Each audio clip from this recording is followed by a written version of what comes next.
1206 से लेकर 1210 तक। देखो, जब ऐबक राजा बना था दिल्ली में, तो ये उस वक्त एक कस्टम था कि जो असल राजा था वो तो गयासुद्दीन मोहम्मद था, जो मोइजुद्दीन मोहम्मद का भाई, जो गजनी में बैठा हुआ। यहाँ पर देखो, गजनी में कोई कब्जा नहीं किया, लाहौर में किया, मतलब उसके टेरिटरी उसके गुलामों में बैठ गया। उसके भाई को कोई दिक्कत नहीं थी इवन। तो उस वक्त गयासुद्दीन मोहम्मद ने इसको बाकायदा सुल्तान का टाइटल दिया था। ठीक है, सुल्तान भाई गयासुद्दीन मोहम्मद। और इसके बाद जितना भी राजा आया, सबने अपने नाम के साथ सुल्तान यूज किया, इसीलिए हम लोग दिल्ली सुल्तान को दिल्ली सुल्तान बोलते हैं कि एक सुल्तानों का दौर चल रहा है। ये 1226 तक, 1526 तक ये पीरियड चलता है सुल्तानेट का। बीच में एक एक्सेप्शन भी आएगा, होपफुली आज ही वो भी कवर होगा। सुल्तान बना, सुल्तान बनने के बाद इसने बहुत ज्यादा कुछ एक्सपेडिशन नहीं किया। इसका सबसे बड़ा प्रॉब्लम खुद इसके अपने दो बराबर के लोग थे, ताजुद्दीन यलदौस और नसीरुद्दीन कुबाचा। इसने क्या किया, यलदौस की नसीरुद्दीन कुबाचा की बहन से शादी कर लिया और यलदौस से अपनी बेटी की शादी करा दिया, और तीनों रिश्ते में जुड़ गया। अब इससे क्या हो गया, कुतुबुद्दीन ऐबक सेफ हो गया। उसको इन दोनों से तो टेंशन नहीं था। और ये दो इकलौते ऐसे लोग थे जिससे कुतुबुद्दीन ऐबक को टेंशन था कि शायद ये मेरे को हरा सकता है। They were the one of the mightiest general. इसी बीच में 1206 में एक चीज और हुआ था। 1205 में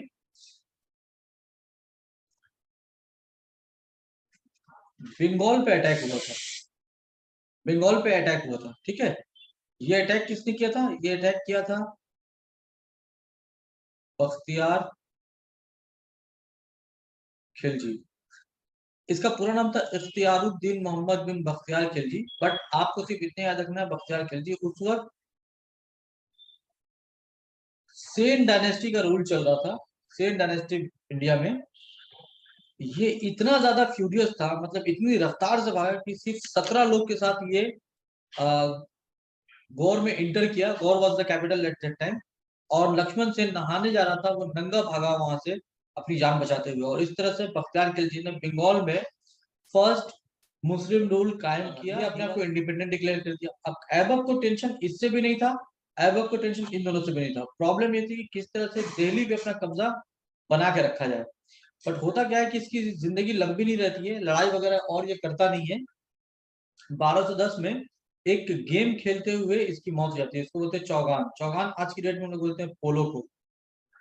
पोलो एक गेम है, घोड़े पे हॉकी की तरह खेला जाता है। तो ये चौगान खेलते हुए घोड़े से गिरा और उसकी डेथ हो जाती है। ऐबक के पर्सनल एट्रीब्यूट में उसको कहा जाता है, ऐबक को कहा जाता है लाख बख्श। मतलब लाखों का जो वो चैरिटी किया करता था, ठीक है, गिवर ऑफ लैक्स। तो अपने चैरिटी के लिए बहुत फेमस था, इसको लाख बख्श बोलते थे। इसने कुछ कंस्ट्रक्शन भी करवाए थे। कंस्ट्रक्शन में दो कंस्ट्रक्शन बड़ा फेमस है इसका। नंबर वन, 2.5 दिन का दरवाजा। पहला था कुब्बतुल इस्लाम मस्जिद। आज की डेट में उसको कुव्वतुल इस्लाम मस्जिद बोलते हैं। It was actually Qubbatul Islam, that is centre of Islam. But आपसे एग्जाम में पूछेगा कुव्वतुल इस्लाम, इसको मैनिपुलेट कर लिया गया, मतलब बोलते बोलते नाम ही बदल दिया गया है। तो ये था, दिल्ली में बना था। और एक मस्जिद बनाई थी, 2.5 दिन का झोपड़ा। 2.5 दिन का झोपड़ा, ये बनाया था अजमेर में। बहुत सारे बुद्धिस्ट स्तूपा को तोड़कर उन्हीं के ईंटे से और उन्हीं के मलबे से इस मस्जिदों को बनाया गया था। इसलिए आज भी कई जगह पर उनके निशानात मिलते हैं। और आजकल का पॉलिटिक्स भी उसी चीजों पे चल रहा है कि मस्जिद में वो निकल जाएगा। उस वक्त ऐसा ही बनाया गया था, इन्हीं के मलबे से बना दिया गया। तो आज भी जब आप दिल्ली में जाएंगे तो वहां पे बहुत सारे पुराने आर्किटेक्ट्स और बहुत सारे रिलिक्स आपको मिल जाएंगे। ये था पूरा कुतुबुद्दीन ऐबक। इसकी मौत के बाद एक क्राइसिस आता है। क्राइसिस इसलिए आता है कि कुतुबुद्दीन ऐबक की भी कोई बेटी नहीं होती है। एक चीज और था, कुतुब मीनार एक था, मैं बताना भूल गया था। एक और चीज करवाता है, वो है कुतुब मीनार। कुतुब मीनार ये उस वक्त सिर्फ 4 स्टोरी बनाता है। कुतुब मीनार होता है कुतुबुद्दीन बख्तियार काकी की शान में। एक सूफी सेंट होते हैं, उनकी याद में बख्तियार काकी उनकी याद में ये कुतुब मीनार कंस्ट्रक्शन करवाता है, लेकिन कंस्ट्रक्शन कंप्लीट होने से पहले उसकी डेथ हो जाती है और वो मर जाता है, और इसी के साथ कुतुबुद्दीन ऐबक का चैप्टर कंप्लीट हो जाता है। अब आया दूसरा दौर इल्तुतमिश का। अल्तमश बोलते हैं उसको, इंग्लिश में इल्तुतमिश बोलते हैं। इसका पीरियड है 1211 से लेकर 1236 तक। अब क्वेश्चन ये उठ सकता है कि सर 1210 में जब ये मरा तो 1211 में ये क्या करता, मतलब एक साल गया कहाँ? देखो होता ये है कि इल्तुतमिश से, ये तो उसका कोई बेटा रहता नहीं है, ये उसका रहता है son in law, son in law plus slave. मतलब शुरू में इल्तुतमिश या अल्तमश ऐबक का गुलाम रहता है, बाद में वो उसको फ्री करता है और अपनी बेटी से शादी करा देता है। अब देखो, मैंने वही बोला था ना कि बेटे की तरह ट्रीट हो रहा था, मतलब गुलाम है तो ये नहीं कि मार काट कर देंगे। तो गुलामों के अलग रेपुटेशन था, वक्त के साथ ये रेपुटेशन खराब होता गया, लेकिन उसको गुलाम अलग रेपुटेशन एंजॉय कर रहे। तो ये बेटा भी, दामाद भी बना और स्लेव भी था। जब ऐबक की डेथ हुई थी तो ये बदायून का गवर्नर था, ये जगह याद रखना, भूलना नहीं, बदायून गवर्नर। प्रॉब्लम ये रही कि आफ्टर ऐबक एक उसका भाई था जिसका नाम था आराम शाह। बहुत सी बुक में ये बोलता है कि उसका बेटा था, बट उस वक्त के हिस्टोरियन ने ये लिखा है कि उसका कोई बेटा था ही नहीं, उसकी सिर्फ बेटियां थी। तो इसलिए ये कहना कि उसका बेटा ये सही नहीं है। बहरहाल जो भी था, इसके बारे में हिस्ट्री बहुत ज्यादा अवेलेबल नहीं है। इसने खुद को राजा डिक्लेयर किया, सुल्तान, और 1210 से लेकर 1211 तक ये दिल्ली पे राज किया। बट ये इनकॉम्पिटेंट था, इसके पास राजपाट करने का बहुत ज्यादा कोई हुनर था नहीं। इसलिए जो नोबल्स थे उन लोगों ने इसको रिप्लेस करवाया, और रिप्लेस करा के बदायूं के गवर्नर दैट इज इल्तुतमिश को बोला कि सर आप आइए और आप दिल्ली के तख्त पर विराजमान हो जाइए। और इसने आराम शाह को मारा, किल्ड आराम शाह, और खुद को सुल्तान डिक्लेयर किया।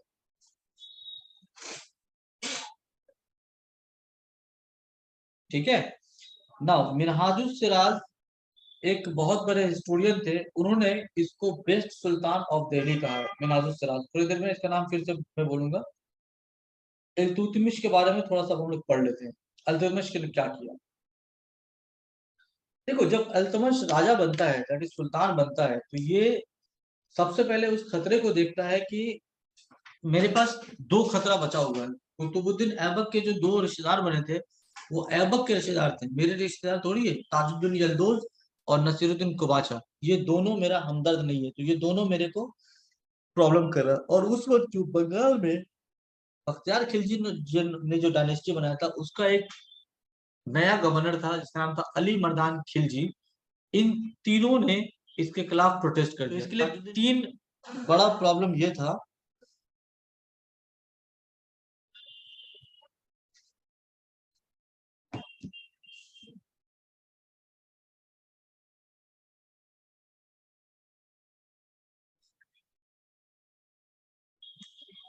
ताजुद्दीन यलदौज,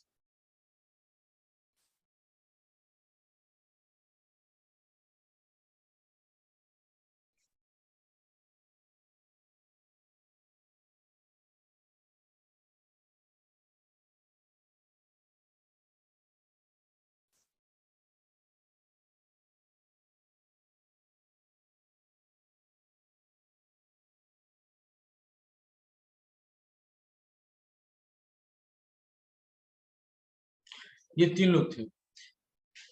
ये बोला कि हम इसको नहीं, मतलब तीनों समझ लो कि नहीं माना। तो इसके पास सबसे बड़ा चैलेंज सही है, इसके अलावा कुछ और भी चैलेंजेस थे कि दिल्ली के अमीर, कानपुर, कन्नौज, कोई भी जो मतलब ऐबक को सुल्तान मानता था, वो लोग इसको सुल्तान मानने से इनकार करते हैं। सिर्फ दिल्ली के कोर्ट में कुछ लोग थे जिन लोगों ने इनवाइट किया था, वही इसको सुल्तान मान रहे थे। इसके पास सबसे बड़ा चैलेंज इन तीनों के अलावा एक और था। एक बड़ा चैलेंज एक ये भी था कि ये अपनी सुल्तानी को साबित करे, अपनी कॉम्पिटेंसी को साबित करे, ताकि लोग इसको सुल्तान मानना शुरू करें। और इस चक्कर में इसने आहिस्ता आहिस्ता एक एक करके सबसे निपटना शुरू किया।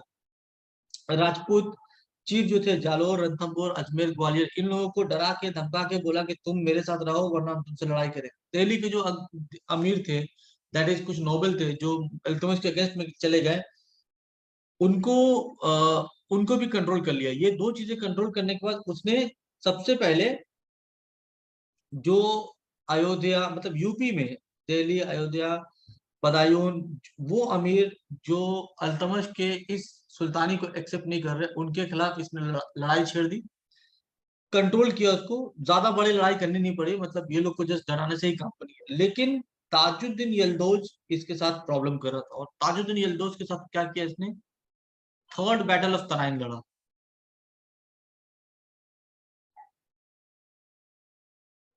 तो अब तक तराइन में कितनी लड़ाई हो चुकी है, तीन।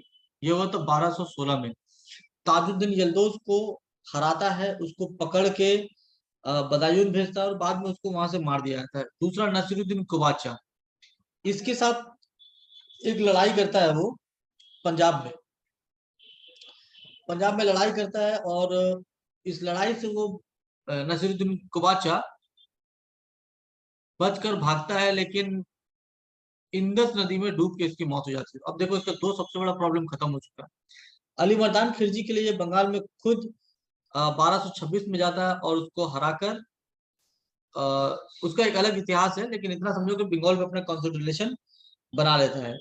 रणथंबोर, ग्वालियर, इन सब में जो कंट्रोल किया था, इनके राजपाट पे लड़ाई करके 1232-30 आते आते इन सब पे भी अपना कब्जा जमा लेता है, और इस तरह से ये अपना आ, आ, जो जगह है हिस्ट्री में बहुत स्ट्रांग करता है। बट प्रॉब्लम क्या थी, प्रॉब्लम एक और था, एक इंटरनेशनल प्रॉब्लम नया। चलो यहाँ नहीं लिखते। ये प्रॉब्लम था मंगोल का। देखो, जब इसको राजपाट मिला था तो इसके साथ दो प्रॉब्लम था राजपाट में। एक तो इसका किंगडम नया नया था, दिल्ली और अजमेर के बाहर था नहीं। बंगाल में जो बना था वो अपने आप को इंडिपेंडेंट बना के रखा था, तो उससे दिक्कत थी नहीं। 1526 में वो उसको अपने अंदर 1500 बंगाल को 1526 में अपने अंदर कंट्रोल करता है, और ये राजा बना है, सॉरी, बंगाल को 1226 में ये अपने अंदर अपने कंट्रोल में लाता है, और ये सुल्तान बनता है 1211 में, मतलब 15 साल के बाद। इस 15 साल के पीरियड में वो यही मतलब लड़ते ही रह जाता है। 1221 में क्या होता है कि एक राजा होता है Khwarezm. Khwarezm was a dynasty, Khwarezm ruler, जिसका नाम था जलालुद्दीन मंगाबंडी।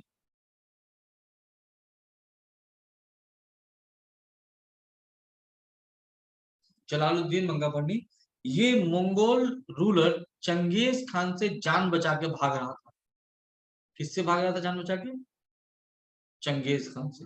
और चंगेज खान उस वक्त दुनिया में क्या है डाला था। जलालुद्दीन मंगाबंडी ने जान बचाने के लिए अल्तमश से हेल्प मांगी, लेकिन अल्तमश ने इसको हेल्प देने से इनकार कर दिया। इनकार करने के कई सारे कारण थे, लेकिन जो सबसे बड़ा कारण था वो ये था कि चंगेज खान से हम लड़ना नहीं चाहते, क्योंकि चंगेज खान अगर आया तो हम उससे जीत नहीं पाएंगे, और मेरा सिस्टम पूरा सल्तनत बिगड़ जाएगा। तो उसने बोला कि हम आपकी मदद नहीं कर पाएंगे, आप यहाँ से चले जाइए। और वो पर्शिया की तरफ भाग जाता है। इसलिए थोड़ा सा पंजाब के इलाके में लूट मार करते हुए मंगोल भी वहां से गुजर जाता है, इंडिया में इंटर नहीं करता। इस सब सूझबूझ की वजह से अल्तमश ने बहुत बिना लड़ाई लड़े अपनी दिल्ली सुल्तनत को मंगोल के अटैक से बचा लिया। उसके बाद वो अपना कॉन्सेंट्रेशन फिर बाकी जो बचा हुआ इलाका था उसकी तरफ करता है।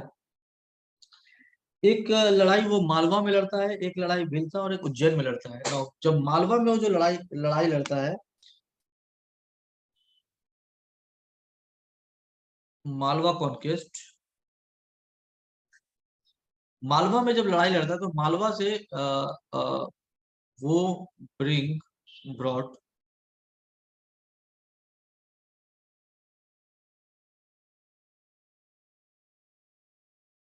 Broad statue of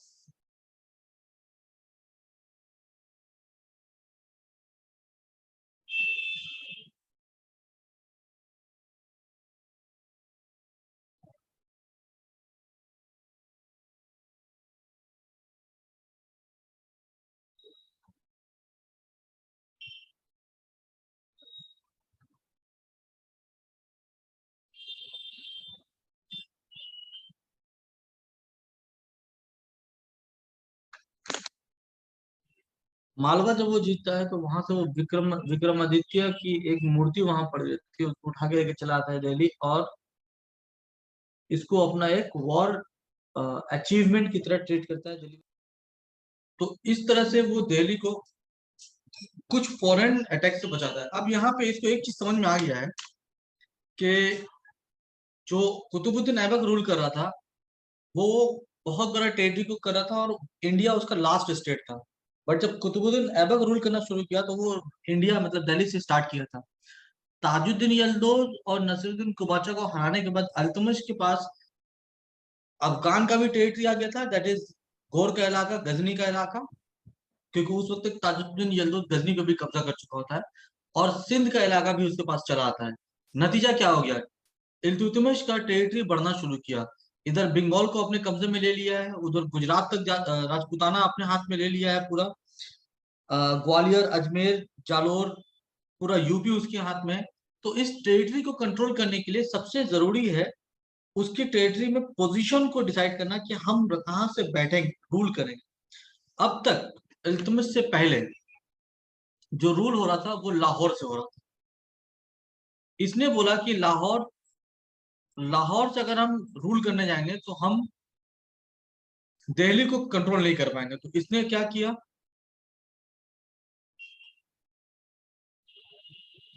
capital shift किया। Capital was shifted to Delhi, earlier it was Lahore. आपसे एग्जाम में क्वेश्चन पूछेगा पहला राजा कौन था या पहला सुल्तान कौन था जिसने दिल्ली को अपना कैपिटल बनाया था, वो था इल्तुतमिश।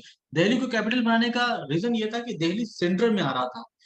इल्तुतमिश की टेरिटरी को अगर आप मॉडर्न डे से देखें तो अफगानिस्तान से लेकर बंगाल के बीच में दिल्ली सेंट्रल में आ रहा था, इसलिए दिल्ली को उसने अपना कैपिटल बनाया था। अब यहाँ पे उसने अपना कॉन्फिडरेशन स्ट्रॉन्ग करने के लिए एक बड़ा सा स्टेप लिया। बड़ा स्टेप क्या था, बहुत दिमाग से अपना काम किया। जो कैलिफ था ना, caliph was actually spiritual head of Muslim world. Political head भले वो पॉलिटिकल हेड वो हो या ना हो, लेकिन वो स्पिरिचुअल हेड था। जैसे क्रिश्चियनिटी में पोप जो होता है वो स्पिरिचुअल हेड है क्रिश्चियनिटी में, या जैसे इसको आप बोल लीजिए, जैसे सिख गुरु हुआ करते थे, ये लोग एक्चुअली स्पिरिचुअल हेड हुआ करते थे। ठीक है।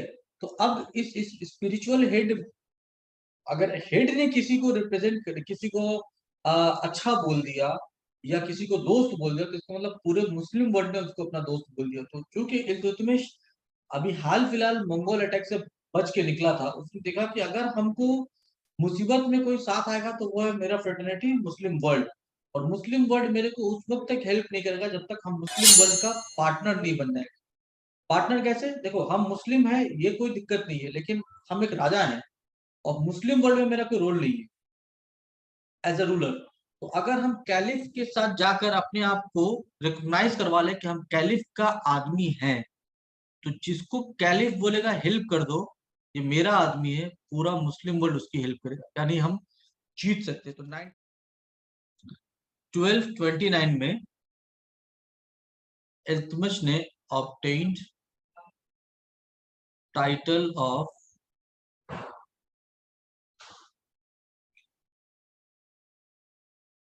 सुल्तान आजम।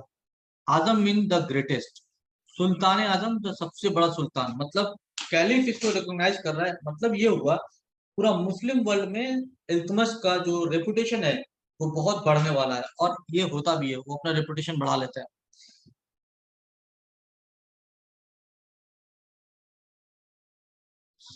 जब बात करें कि इसके कोर्ट की, तो ये खुद बहुत ज्यादा पढ़ा लिखा नहीं था, बट ये बहुत रिलीजियस पर्सन था। रिलीजियस तो था, लेकिन ऐसा नहीं कि मतलब दूध का धुला होता है, हर आदमी में कुछ ना कुछ फॉल्ट होता है। ये थोड़ा रेसिस्ट था। रेसिस्ट मतलब ये शिया को पसंद नहीं करता था, और इंडियन को अपने किसी भी काम में इन्वॉल्व होने नहीं दिया था, मतलब टर्किश को ही प्रेफरेंस देता रहा था। तो इसके वक्त में दो चीजें हुई थी। पहला तो यहाँ पे कुछ स्कॉलर्स की बात कर लेते हैं, उसके बाद कुछ आगे बढ़ाते हैं। इसके वक्त में तीन बहुत बड़े दो तीन तीन बहुत बड़े स्कॉलर थे। नंबर वन नूरुद्दीन, दूसरा है Minhajus Siraj, Minhajus Siraj, and number three Hasan Nizami. ये सब काफी इंपॉर्टेंट नाम है। अभी आप नाम पढ़ो, जिस वक्त लिटरेचर पढ़ेंगे तो उस वक्त आपको कम से कम ये दोनों का नाम पढ़ने मिलेगा, बहुत ज्यादा मिलेगा। ठीक है। अब देखो यहाँ पे जब मैंने बोला कि शिया कम्युनिटी को पसंद नहीं करता था, तो डेफिनेटली ये भाई कि ये अपने एडमिनिस्ट्रेशन में शिया को मौका नहीं देगा और इंडियंस को भी मौका नहीं दे रहा था। तो अब यहाँ पे देखो एडमिनिस्ट्रेशन कैसे करा था। एडमिनिस्ट्रेशन में इसने दो चीज किया था। एक तो हम लोग पढ़ चुके हैं कि ऑलरेडी दिल्ली को शिफ्ट किया था एडमिनिस्ट्रेटिव मेजर में। नंबर वन, इसने इक्तादारी सिस्टम स्टार्ट किया था। इक्तादारी सिस्टम या इक्ता सिस्टम बोल सकते हैं। What was iqta? Iqta was a jagir. What is jagir? Jagir mean territory. कि हम जो लोकल गवर्नर्स हैं,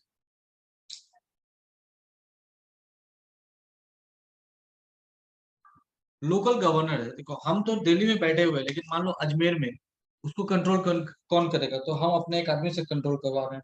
और इस तरह के बहुत सारे अलग अलग इलाकों में हम अपना गवर्नर अपॉइंट करके रखे हैं, तो हम उनको सैलरी देंगे।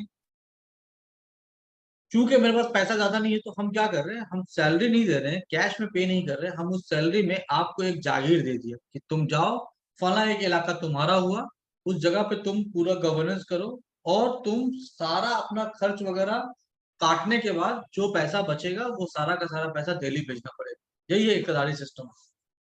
इसने और एक चीज स्टार्ट किया था, टू न्यू कॉइन्स। एक का नाम था टंका,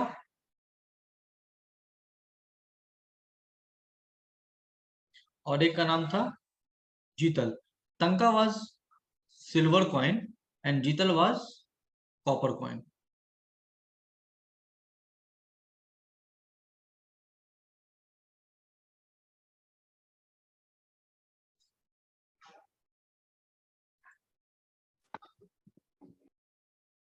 जब हम बात करेंगे कंस्ट्रक्शन की, तो इसके कंस्ट्रक्शन में जो मोस्ट इंपोर्टेंट नाम है वो है कंप्लीशन ऑफ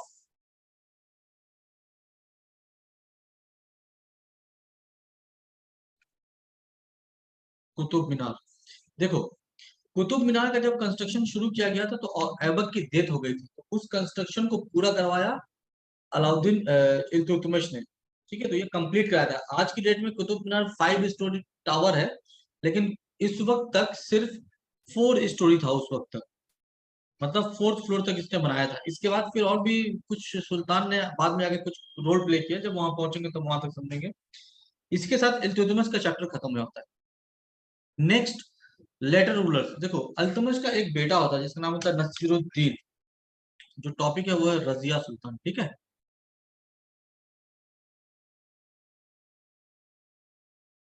रजिया सुल्तान या रजिया सुल्ताना भी बोलते हैं, सुल्ताना तो रजिया सुल्ताना या रजिया सुल्तान। होता यह है कि देखो, इल्तुतमिश के 4 बेटे होते हैं और चारों नालायक होता है। चार, पहला जो बेटा होता है वो होता है नसीरुद्दीन, की डेथ हो जाती है इल्तुतमिश से पहले। और बाकी जो 3 बचे, उसमें जो रुकनुद्दीन फिरोज शाह है वो होता है नालायक, शराब में डूबा हुआ। अल्तमश इसके लिए क्या करता है, उस दौर में, सोचो कि उस दौर में वो एक औरत को नॉमिनेट कर रहा है, नॉमिनेटेड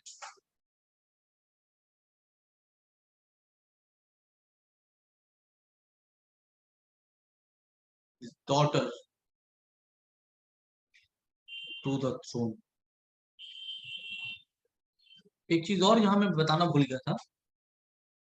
एक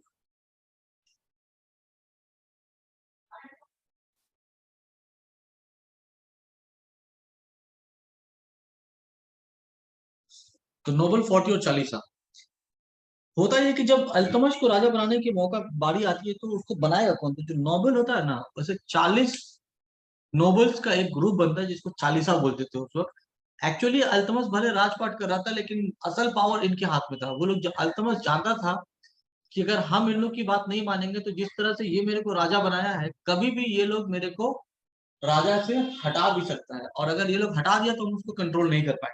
नतीजा ये हुआ कि अल्तमश कभी भी इन नोबल 40 को कंट्रोल नहीं कर पाया था। जिस वक्त अल्तमश ने अपनी बेटी को सुल्तान बनने के लिए नॉमिनेट किया, सोचो उस वक्त इन लोगों ने क्या किया। इन लोगों ने सीधा बॉयकॉट किया कि एक औरत होकर हमारे ऊपर कैसे बैठ जाएगी, कैसे एक औरत हम पे रूल करेगी, we are white, we are male, male dominate society है। तो इन लोगों ने क्लियर कट रजिया का बॉयकॉट किया, और रजिया के अगेंस्ट में इसका दूसरा बेटा रुकनुद्दीन फिरोज शाह, रुकनुद्दीन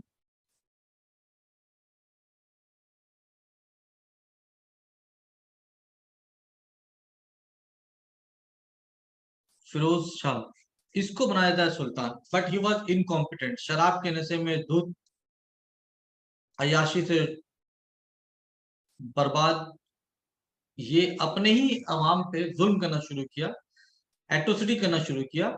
नतीजा ये हुआ कि नोबल 40 ने इसको रिप्लेस कर दिया रजिया सुल्तान से। बोला कि हमारे पास दूसरा कोई ऑप्शन नहीं है, तो हम वापस रजिया को जो है, जो नॉमिनेट हुई थी उसी को सुल्तान बना देते हैं। ये नालायक है। इसमें इसके राजा बनने में एक और था, उसकी माँ थी शाह तरकन।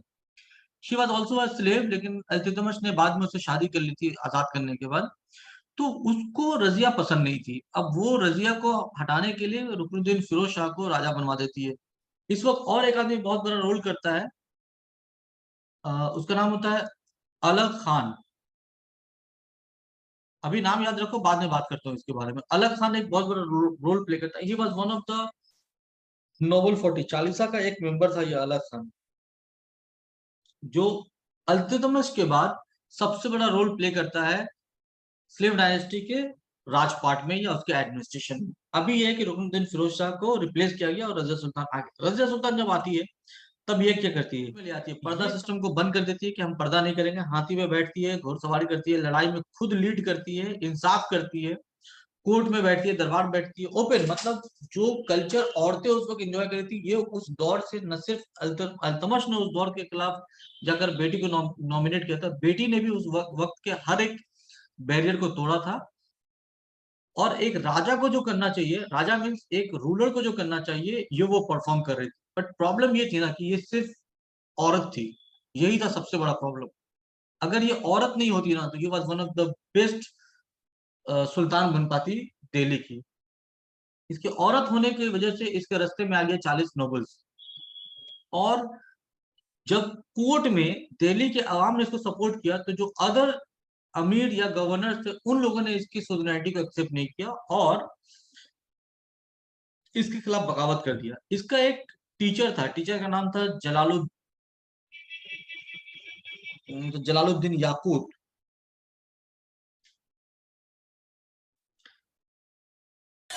ही वॉज अ ब्लैक एबिसिनिया, काला था, अफ्रीकन जिसको बोलते हैं। ये रजिया सुल्तान का टीचर था। ठीक है, इल्तुतमिश ने इसको घोड़सवारी, तलवार चलाना, इन सारी चीजों के लिए ट्रेन करने के लिए याकूत को रखा था। अल्तमश ने अपने वक्त में ही जलालुद्दीन याकूत को अमीर बना दिया था।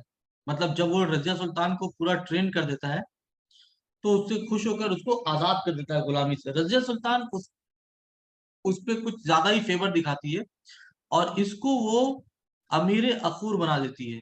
अमीर अखूर मतलब incharge of royal stable. Stable मतलब जो घोड़ा वाला डिपार्टमेंट है ना, उसका। अब देखो, एक तो ये लड़की है, तुर्कों को ये पसंद नहीं था कि एक लड़की यहाँ पर आके हम पे राजपाट करेगी। दूसरा, वो लड़की एक काला आदमी को हमारे जैसे white, Turkish were also white मतलब गोरा, ठीक है, हमारे साथ में खड़ा कर रही है। ये कैसे पॉसिबल है? तो ये कुछ चीजें थी जो इनको पसंद नहीं आ रही थी। कुछ कर नहीं पा रहा था ये लोग, सिर्फ इसलिए कि पब्लिक सिंपैथी बहुत था रजिया सुल्तान के पास। नतीजा ये हुआ कि उस वक्त एक इसका गवर्नर था, उसका नाम था अ,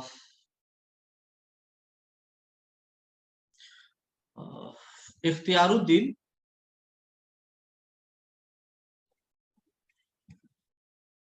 अल्तूनिया। इसने क्या किया, रिवोल्ट कर दिया, बोला हम रजिया के हुकूमत को नहीं मानेंगे। रिवोल्ट किया तो रजिया सुल्तान से लड़ने गई, बट रजिया अरेस्ट हो जाती है। नतीजा ये हुआ कि रजिया ने अपनी जान बचाने के लिए इससे शादी कर ली। वैसे भी पहले ऑफर गया था रजिया से शादी करने का, रजिया ने ऑफर को इनकार कर दिया था। मैरिड टू अल्तुनिया, बोली कि अल्तुनिया से शादी कर लेंगे तो बाहर निकलेंगे तो वो दिल्ली का तख्त मेरा बचा पाएंगे। क्योंकि उस वक्त तक जब ये अरेस्ट हो गई थी तब दिल्ली में एक नया क्राइसिस शुरू हुआ कि जो बंदगाने बंदगाने चहलगान था, नोबल फोर्टिस इसको और एक नाम था, और इसका एक्चुअल नेम था बंदगाने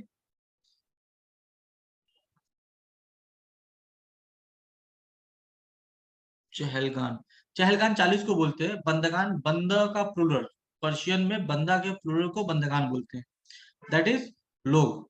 बंदगान चहलगान, ये बंदगान चहलगान दैट इज द नोबल 40 ने एक नया कॉन्स्पिरेसी रच दिया कि हम रजिया को यही मौका है हटा देते हैं रास्ते से, और उस जगह पर इसका एक भाई था जिसका नाम था मोइजुद्दीन बहरम, उसको भड़का देता है। रजिया अल्तुनिया के साथ दिल्ली आ रही होती है कि रास्ते में ही अल्तुनिया और रजिया दोनों को मोइजुद्दीन बहराम ने मर्डर कर दिया।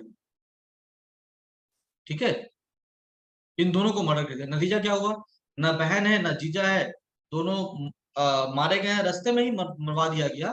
और इस मोइजुद्दीन बहराम को फिर बना दिया गया सुल्तान। 1240 से लेकर 1242 तक ये सुल्तान रहता है। रजिया सुल्तान कब तक रहती है, 1236 से लेकर 1240 तक, बहुत छोटा सा पीरियड के लिए ये रूल करती है, ये 2 साल। इसके बाद इसकी मौत हो जाती है, और इसकी मौत के बाद एक और राजा बनता है सुल्तान, जिसका नाम होता है अलाउद्दीन मसूद शाह।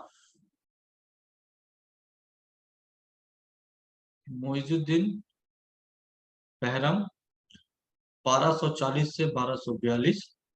इसके बाद इसकी डेथ के बाद जो दूसरा बनता है अलाउद्दीन मसूद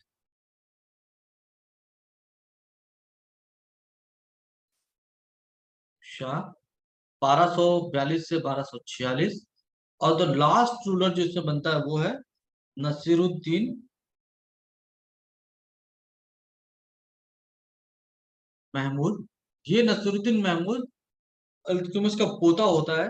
ये 20 साल तक रूल करता है, दैट इज 1246 से लेकर 1266 तक रूल करता है।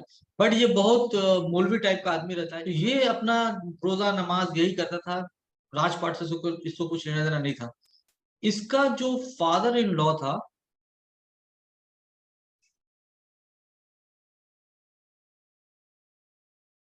वो बन गया इसका प्राइम मिनिस्टर। और ये फादर इन लॉ कौन था, ये फादर इन लॉ था ओलोग खान, अभी नाम बोला था थोड़ी देर पहले, तो नोबल फोर्टिस का ओलोग खान, अलग खान सॉरी। तो ये नोबल फोर्टिस का ये अलग खान चूंकि ऑल इन ऑल रहता है, क्योंकि नसीरुद्दीन महमूद एडमिनिस्ट्रेशन में कोई रोल प्ले नहीं करता, उसको इंटरेस्ट रहता नहीं है, ये सारा कुछ मैटर डील करता है। इसकी मौत के बाद अलग Khan became the new king.